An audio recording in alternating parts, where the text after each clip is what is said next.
Hello बच्चों, मेरा नाम है रचना सिंह और हम डाइजेशन पढ़ रहे हैं। जैसा कि हमने डाइजेस्टिव सिस्टम की सीरीज स्टार्ट की हुई है, उसमें हम कंप्लीट डाइजेस्टिव सिस्टम को स्टडी करेंगे। तो सबसे पहले हमने उनका बेसिक ओवरव्यू किया था और फर्दर हम नेक्स्ट क्लासेस में ऐसे ही कंप्लीट डाइजेस्टिव सिस्टम की स्टडी करेंगे। इस वीडियो में हम इवोल्यूशन देखेंगे। वैसे तो डाइजेशन हम सिर्फ ह्यूमंस का ही देखेंगे कि ह्यूमंस में डाइजेशन कैसे होता है, उसका पूरा डाइजेस्टिव सिस्टम हम की स्टडी करेंगे। लेकिन चूंकि हम पूरा डाइजेस्टिव सिस्टम पढ़ रहे हैं तो हम ये भी देखेंगे कि डाइजेशन किस तरह से इवॉल्व हुआ। पहले जो मतलब प्रिमिटिव ऑर्गेनिज्म है या प्रिमिटिव एनिमल्स है, उनमें किस तरीके का डाइजेशन होता था और अब के एनिमल्स में किस तरीके का डाइजेशन होता है। तो सबसे पहले हम पोरीफेरा की बात करते हैं, प्रोटोजोआ की बात करते हैं। तो जो प्रोटोजोअन्स थे वो यूकैरियोट्स थे, लेकिन सिंगल सेल ऑर्गेनिज्म थे। उनमें एक ही सेल पाई जाती थी। तो एक ही सेल से उन्हें डाइजेशन भी करना होता है, एक ही सेल से उन्हें रेस्पिरेशन भी करना होता है, एक ही सेल से उन्हें एक्सक्रीशन भी करना होता है। मतलब जितना भी काम है उनको एक ही सेल के थ्रू ऑपरेट करना होता है। तो उनमें बेसिक एकदम प्रिमिटिव डाइजेस्टिव सिस्टम पाया जाता है। सिस्टम तो होता ही नहीं, उसमें प्रिमिटिव डाइजेशन प्रोसेस पाई जाती थी और इंट्रासेलुलर डाइजेशन पाया जाता था।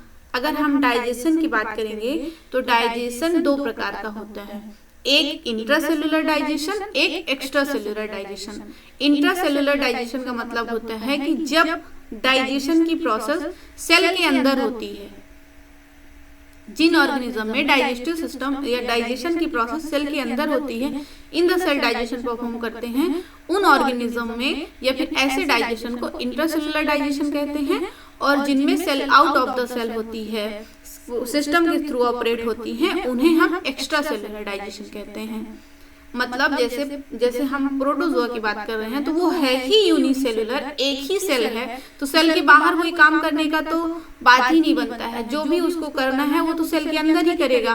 तो उनमें इंट्रासेलुलर डाइजेशन बंद होता था। ये जो डायग्राम मैंने अमीबा का डायग्राम लिया हुआ है और इस डायग्राम के थ्रू मैंने ये इस डायग्राम में मतलब बस ये शो हुआ है कि जो अमीबा होता है उसमें किस तरीके का डाइजेशन होता है। क्योंकि हम बहुत ज्यादा डिटेल में डाइजेशन पढ़ नहीं रहे हैं तो हम इनकी मैकेनिज्म पे नहीं जाएंगे। बस हम इतना जान के रख लेते हैं कि जो प्रोटोजोअन्स होते हैं उसमें फूड वैक्यूल्स बनता है, एक फूड पार्टिकल्स को इंटेक करने के लिए और मतलब स्यूडोपोडिया के थ्रू अंदर ले लेते हैं। जरूरी नहीं है कि हर ऑर्गन, किसी में स्यूडोपोडिया होता है, किसी में फ्लैजुला होता है, किसी में सिलिया होता है और बहुत सारी चीजें होती हैं। मतलब on the basis of classification जो लोकोमोशन मोटरी ऑर्गन्स हैं, ये सारी चीजें हैं, सिस्टम है। तो हो ही सकता है कि इसमें कोई ऐसा ऑर्गेनिज्म हो जिस ऑर्गेनिज्म में डिफरेंट टाइप ऑफ चीजें पाई जाए, स्यूडोपोडिया ना पाया जाए, बट बहुत प्रिमिटिव है और इसमें मतलब इंट्रासेलुलर डाइजेशन पाया जाता है। इसके बाद हम पोरीफेरा की बात करेंगे। तो पोरीफेरा साइकॉन उसका एक एनिमल है जो कि बहुत ज्यादा फेमस है। इसमें जो साइकॉन है, जो साइकॉन्स होते हैं उनमें क्या होता है कि पैरागैस्ट्रिक कैविटी का फॉर्म होता है और या फिर उसी को स्पॉन्जोसील बोलते हैं और उसके थ्रू पोरीफेरस में डाइजेशन की प्रोसेस होती है। ये सब क्या होते हैं जब हम इनवर्टिब्रेट्स पढ़ेंगे इस सीरीज के बाद, तो हम उसमें डिटेल में ये सारी चीजें मैं आपको पढ़ाऊंगी कि हर ऑर्गेनिज्म में किस ऑर्गेनिज्म में किस तरह का डाइजेशन होता है, इवन किस एनिमल में किस तरह का डाइजेशन होता है, एवरीथिंग। इसके बाद आता है सिलेंट्रेट्स। सिलेंट्रेट्स जो होते हैं उसमें मतलब मैंने एक कॉमन रखा है कि इनमें कॉमन डाइजेशन होता है। सिलेंट्रेट्स में निडेरियंस भी आते हैं और टीनोफोरा भी आते हैं। तो उनमें गैस्ट्रोवेस्कुलर कैविटी का फॉर्मेशन होता है और उसके थ्रू इनमें डाइजेशन होता है। क्योंकि हम धीरे धीरे लोअर से थोड़ा अपर लेवल के ऑर्गेनिज्म की ओर जा रहे हैं, तो इस वजह से अभी इंट्रासेलुलर डाइजेशन था, अब सिलेंट्रेट्स में इंट्रासेलुलर के साथ साथ एक्स्ट्रासेलुलर डाइजेशन भी देखने को मिलता है। उसके बाद आती है प्लेटीहेल्मिन्थेस की बारी। यहाँ पे थोड़ा टाइप एरर है।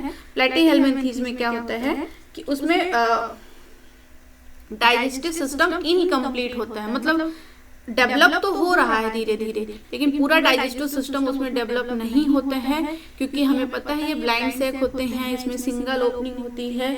और मतलब जैसे अदर ऑर्गेनिज्म में क्या होता है, माउथ होता है अलग, एनस होता है अलग, अगर अब अभी हम और हायर ऑर्गेनिज्म में जाएंगे, लेकिन प्लैटीहेलमिन्थीज में सिंगल ओपनिंग ही होती है। हाँ, इसमें एक्स्ट्रा सेलुलर डाइजेशन जरूर होता है, लेकिन जो डाइजेस्टिव सिस्टम है वो पूरी तरह से कंप्लीट नहीं होता है।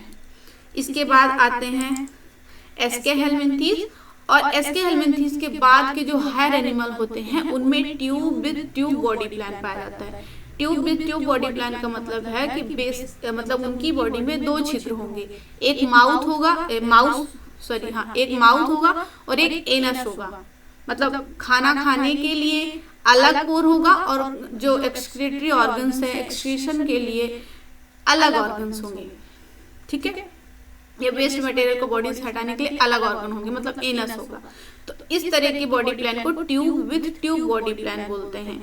और अब मतलब एस्के हेलमिन्थीज ऑनवर्ड मतलब Annelida, arthropoda, Mollusca, Echinodermata, Chordata, Hemichordata, urochordata, cephalochordata, vertebrata, जितने भी फाइलम क्लासेस हैं आगे जो भी आएंगे उन सब में एक्स्ट्रा सेलुलर डाइजेशन पाया जाएगा और कंप्लीट डाइजेस्टिव सिस्टम प्रेजेंट रहता है। अब tube with tube body plan में क्या होता है, जैसे हम सीलोम वगैरह पढ़ते हैं तो उसमें आउटर बॉडी वॉल होती है और इनर साइड में एलिमेंट्री कैनाल होती है, और एलिमेंट्री कैनाल के थ्रू सारी चीजें ऑपरेट होती हैं। इस वीडियो में बस इतना ही।